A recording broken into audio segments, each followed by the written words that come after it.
How did you make your mother realize she chose the wrong daughter? My mother adopted Haley when I was 28, called her a miracle blessing sent from heaven. I was happy for Mom. She'd been lonely since Dad died. Haley was 16 and would soon age out of foster care. Mom wanted to give her a chance. Noble cause. I supported it completely. Even helped with the adoption costs. $5,000 from my savings. The first month was great. Mom was glowing. Haley was polite, helpful, and grateful. Then things shifted. Mom started calling me with requests. Haley needs new school clothes. Can you take her shopping? Sure, Mom. I spent $800 that day. Haley picked out designer everything. Mom said she deserved it after her hard life. Next week, Haley needs a laptop for school. $2,000. Then a phone. Latest model. Another $1,000. Mom would call me crying. This poor child has never had anything nice. You had everything growing up. You can afford to help your sister. She's not my sister, Mom. She's your adopted daughter. How can you be so cold? She's family now. By month 3, I was Haley's personal ATM. Dance classes, $800 a month. Private tutoring, $600. Clothes, shoes, spending money. Mom never asked me if I could afford it. Just assumed I would pay. Meanwhile, Mom forgot my birthday. First time in 28 years. She was taking Haley to a spa weekend. Haley needed relaxation after her traumatic past. The spa weekend I paid for. I tried setting boundaries. Mom, I can't keep funding everything for Haley. You have your pension. She was offended. That barely covers our expenses. You make good money. Haley deserves the same opportunities you had. I worked through college, Mom. You made me get a job at 16. That was different. You were privileged. Haley needs nurturing. Christmas came. Mom invited me over. When I arrived, the tree was surrounded by gifts. All for Haley. Mom hadn't gotten me anything. Not even a card. I didn't want to make Haley feel bad by having you here with presents, too. This day is about her feeling special. I left. Mom called me selfish for ruining Haley's first real Christmas. In January, my mom called, panicking. Haley got accepted to a private college. $50,000 a year. You'll help with tuition, right? Mom, I'm saving for a house. Your sister's education is more important than your comfort. She's not my sister. And I already have student loans from my own education. You can afford both. Stop being greedy. I said no. Mom didn't speak to me for 2 weeks. Then called crying. Haley was devastated. Thought I hated her. Mom said I was destroying this child's future. Fine. I'll pay for 1 semester. See how she does. Haley failed every class. Spent the semester partying. $25,000 wasted. Mom made excuses. She's adjusting.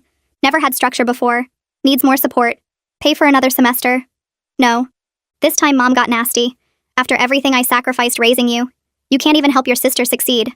You sacrificed? I started working at 14 to buy my own clothes. You were a single mother doing your best. Now Haley needs that same support. Haley is getting way more support than I ever did. That's when Mom played her card. I'm changing my will. Everything goes to Haley. She needs it more. You're successful. You don't need inheritance. I laughed. What inheritance, Mom? Your house with a second mortgage? Your 10-year-old car? Mom hung up.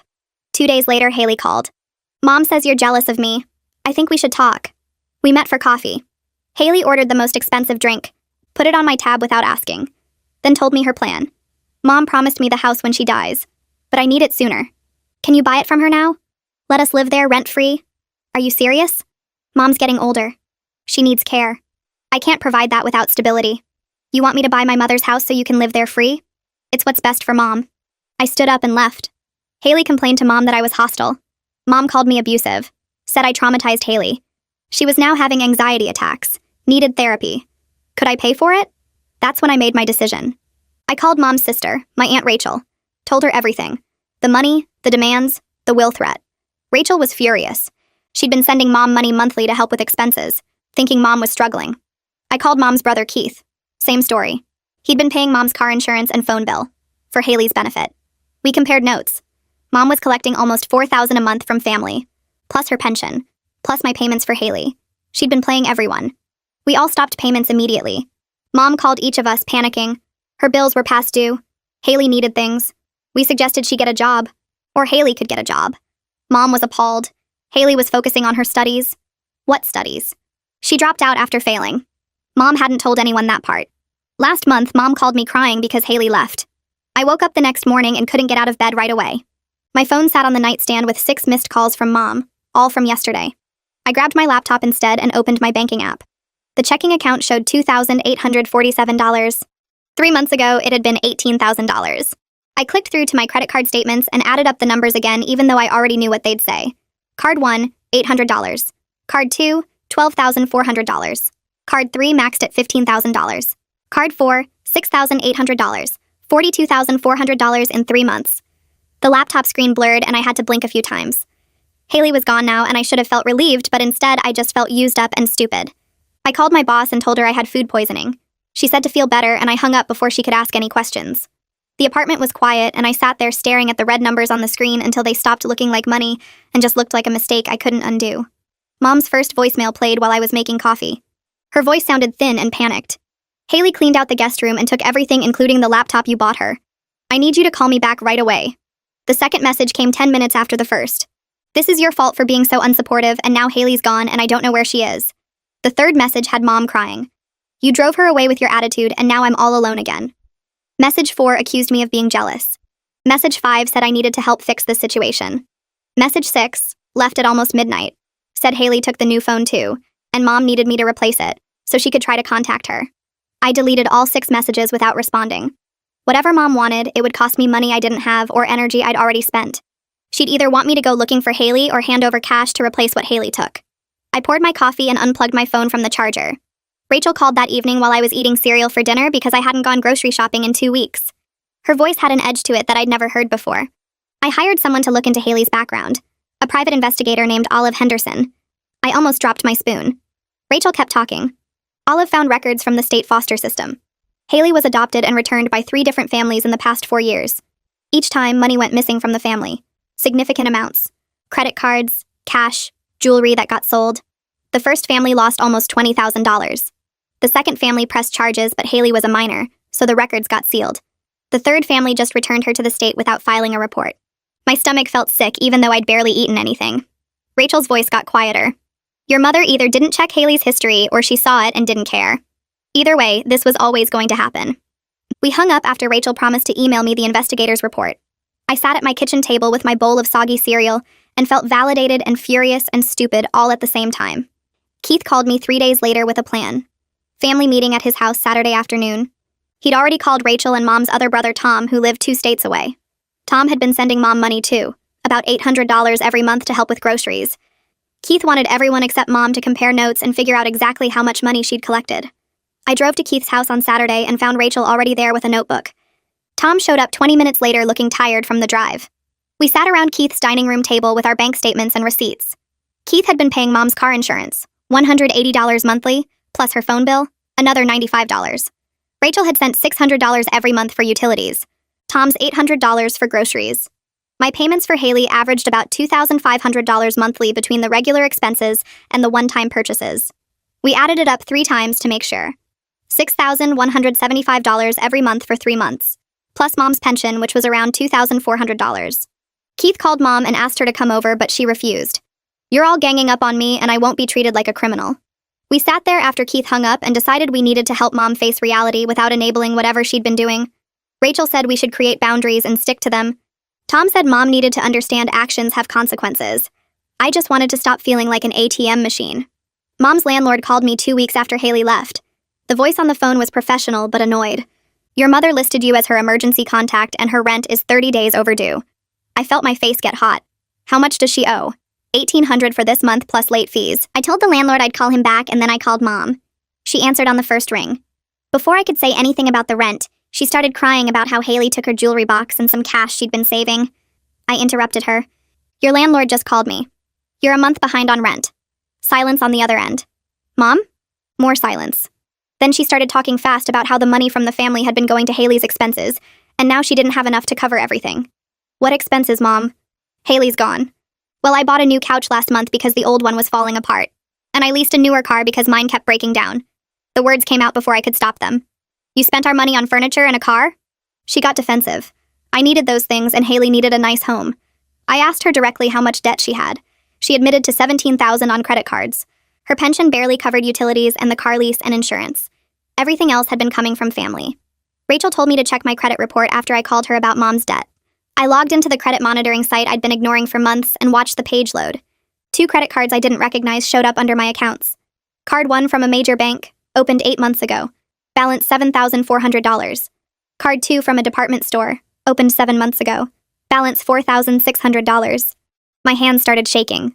I clicked through the transaction history, cash advances, online shopping sites, restaurants in Mom's neighborhood that I'd never been to. The cards were opened before Haley even arrived. I called Rachel back and my voice sounded weird and high. Mom opened credit cards in my name 8 months ago. Rachel swore, which I'd never heard her do before. That's identity theft. You need to report this. But she's my mother. Rachel's voice got hard. She's also a thief. I hung up and stared at my laptop screen until the numbers stopped making sense. The Haley situation had been bad enough, but at least I'd chosen to give that money. This was different. This was Mom stealing from me before Haley was even part of the picture. The attorney's office was in a bland building downtown with beige carpet and fluorescent lights. Holden Wu looked younger than I expected, maybe 35, with glasses and a tired expression. He listened while I explained about the credit cards and showed him the statements I'd printed out. When I finished talking, he leaned back in his chair. This is textbook identity theft and financial abuse. You can file a police report and dispute the charges with the credit card companies. They'll investigate and you won't be responsible for the fraudulent debt. I felt relieved for about 3 seconds until he kept talking. However, filing the report means the police will investigate your mother. If they find evidence she opened the accounts, which they will based on what you've shown me, she could face criminal charges. Identity theft is a felony. I sat there feeling my stomach drop.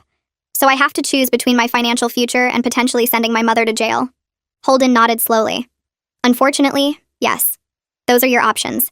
He gave me paperwork to take home and review. I left his office feeling sick. I drove to Mom's house with the credit card statements in a folder on my passenger seat. She answered the door looking smaller than usual, wearing an old robe even though it was 2 p.m. I walked past her into the living room and saw the new couch she'd mentioned, a gray sectional that probably cost $2,000. I put the folder on her coffee table and opened it. Mom looked at the papers and her face went white. Where did you get these? I pulled my credit report. You opened 2 cards in my name, 8 months ago. She tried to speak, but nothing came out at first. Then she started with excuses. I was desperate. The pension wasn't enough. You have so much money. I interrupted her. I'm drowning in debt because of you and Haley. $42,000 on my actual cards plus $12,000 on these fraudulent ones. She got angry then. You should have budgeted better. I felt something snap inside me. I'm filing a police report if you don't sign a payment agreement right now. Her face went through shock, then more anger, then she started crying. You'd really do that to your own mother? I pulled out the agreement Holden had helped me draft. $50 monthly until the $12,000 is paid back. 240 months. 20 years. She grabbed the paper with shaking hands and read it. This is ridiculous. Sign it or I go to the police today. She signed. Keith called me 3 weeks later and his voice sounded tight with anger. Haley contacted my daughter through Instagram, sent her a message about being homeless and needing help. My cousin Jessica was 19 and had a part-time job at a coffee shop. She almost sent Haley $200 before Keith saw the messages and stopped her.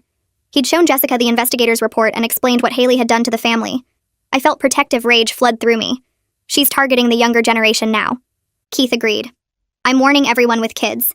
She's probably going through a list of everyone connected to your mother. I thanked him and hung up. Then I called Olive Henderson and asked her to dig deeper into what Haley had been doing since she left. Olive called back 4 days later with information that made me want to throw my phone across the room. Haley is living with a 32-year-old man named Derek in the next county. They're in an apartment he's renting. I found her social media accounts under a different name. She has posts from 2 weeks ago bragging about scamming her rich adoptive family. One post called your mother a stupid old lady who believed everything. Olive sent me screenshots and I looked at them on my laptop. Haley's face in the photos looked happy and smug. The post talked about how easy it was to manipulate people who wanted to feel like saviors. There was no remorse anywhere. No guilt. Just satisfaction at pulling off a successful con.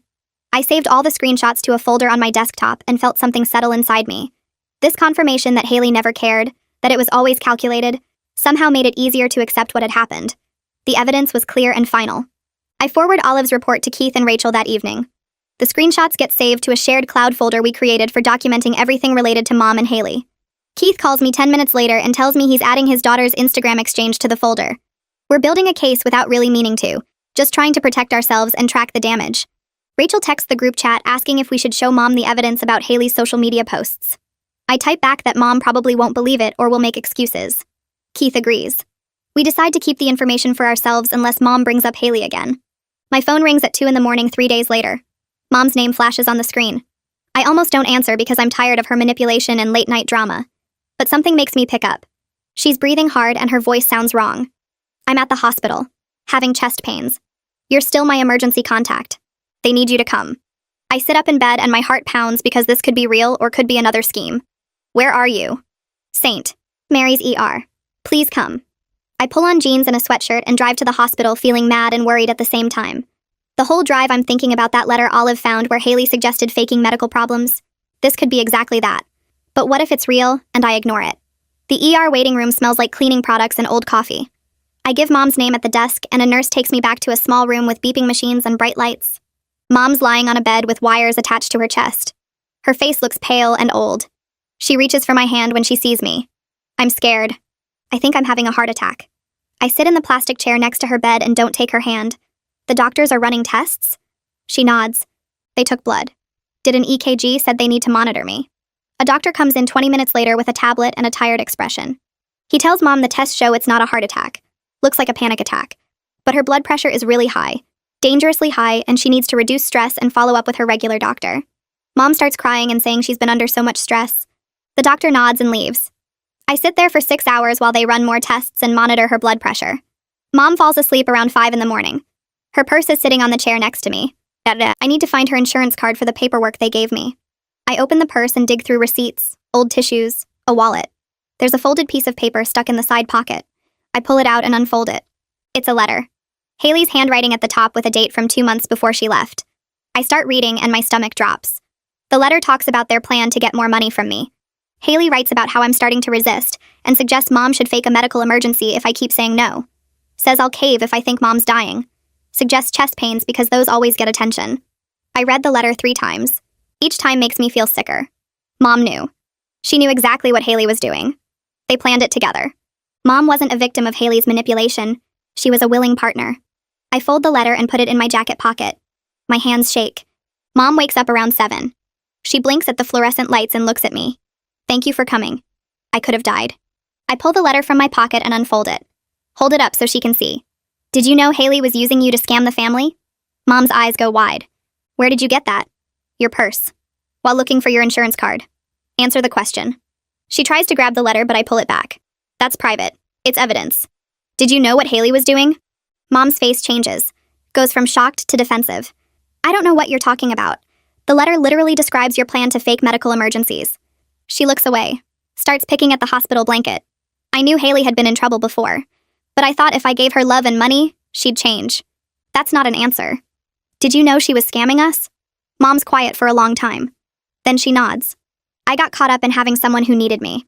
After your dad died, I felt useless. Haley made me feel important.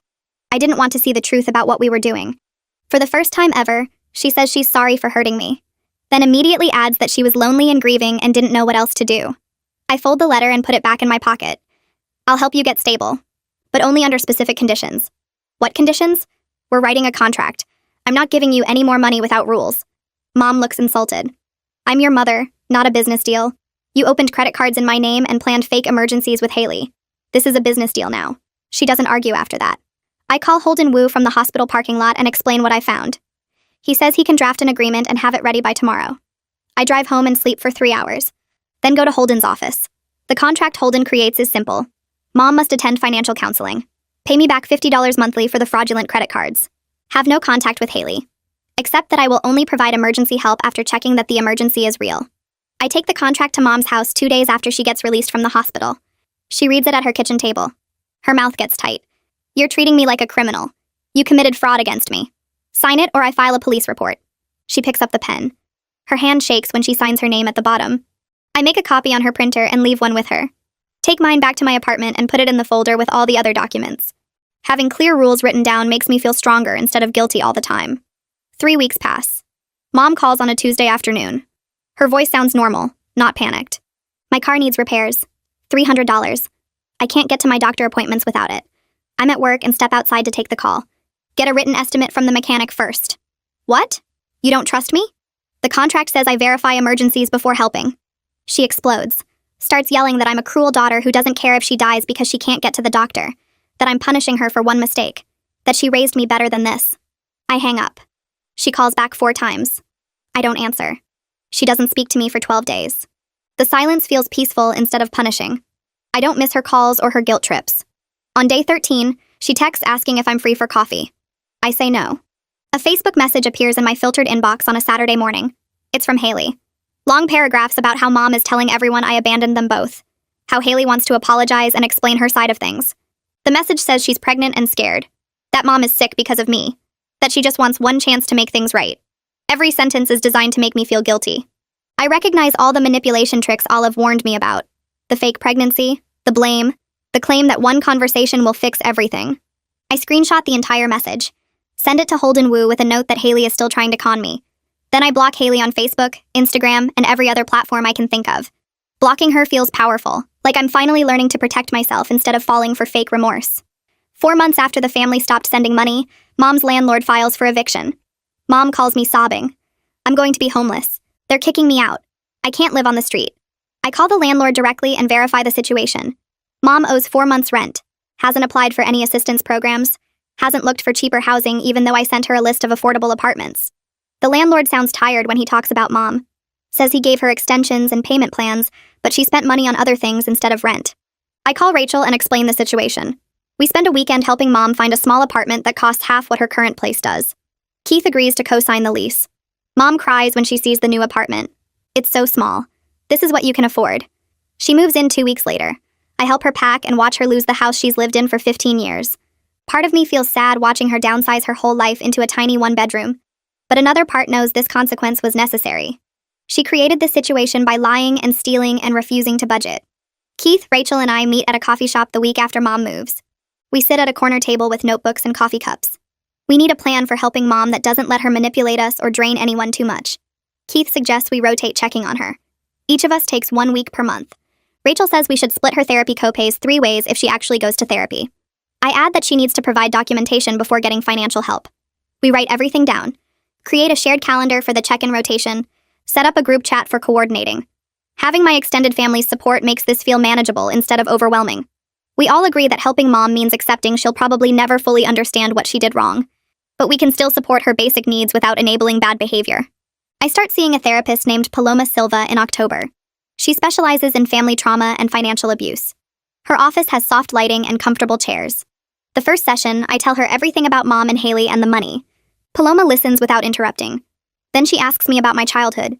I talk about working since I was 14, about Mom making me buy my own clothes, about always feeling responsible for Mom's happiness. Paloma helps me see patterns I never noticed before. How Mom used guilt and obligation to control me my whole life. How the Haley situation was just an extreme version of dynamics that already existed. I cry in her office realizing that Mom's manipulation didn't start with Haley.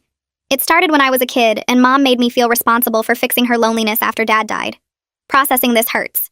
But Paloma teaches me to separate love from obligation. Shows me that protecting myself doesn't make me a bad daughter. Each session helps me understand that I can care about Mom without sacrificing myself. 6 months after Haley left, Mom and I meet for lunch at a restaurant neither of us picked. Neutral territory.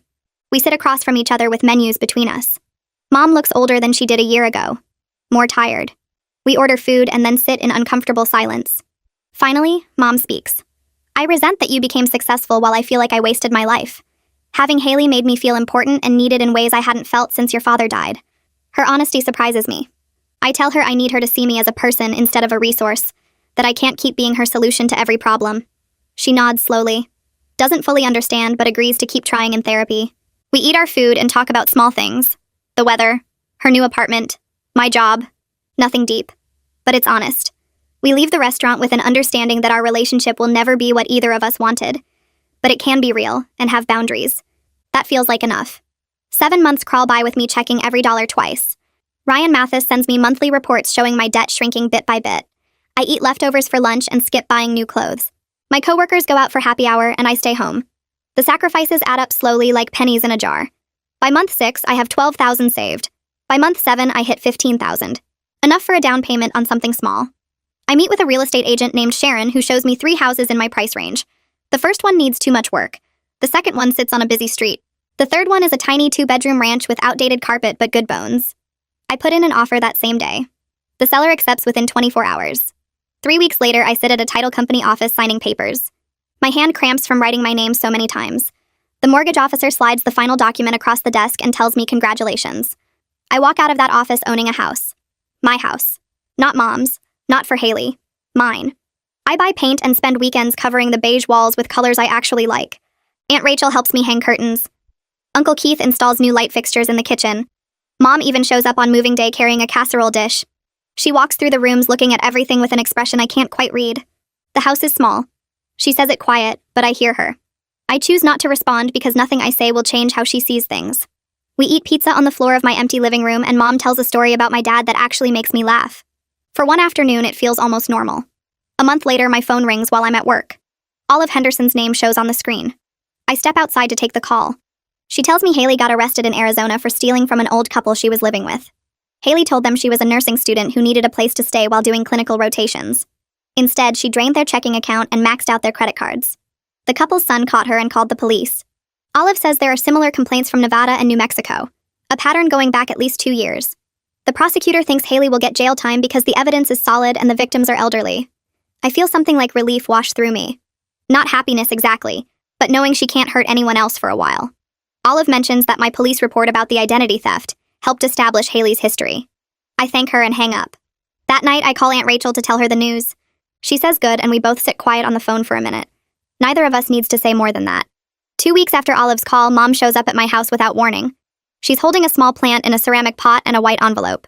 I open the door and she hands both items to me without speaking.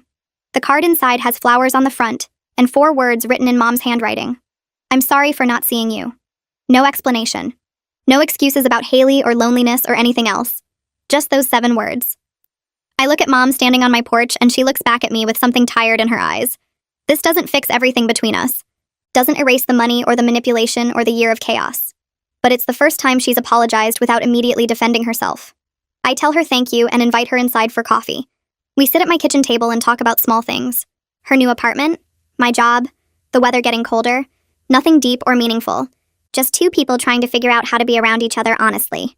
She leaves after an hour and I put the plant on my windowsill where it catches afternoon sun. Almost 10 months pass since Haley walked out of Mom's house. I'm sitting in my living room on a Saturday morning with coffee and the newspaper spread across my lap. The house is quiet except for the heater clicking on. My bank account shows a balance that's slowly climbing instead of draining. Mom and I talk maybe twice a month. Sometimes I help her with small things like driving her to appointments or fixing her computer, but I don't pay her bills or give her money or let her guilt me into anything. Uncle Keith and Aunt Rachel check on her too, so the responsibility spreads between us. Mom still makes comments sometimes that show she doesn't fully understand what she did wrong. She still thinks Haley was just troubled instead of calculating. But she's trying in her limited way, and that's more than I expected a year ago. The situation with Haley cost me over $40,000 and a year of my life, but it taught me something important about saying no. About protecting myself even when family calls it selfish.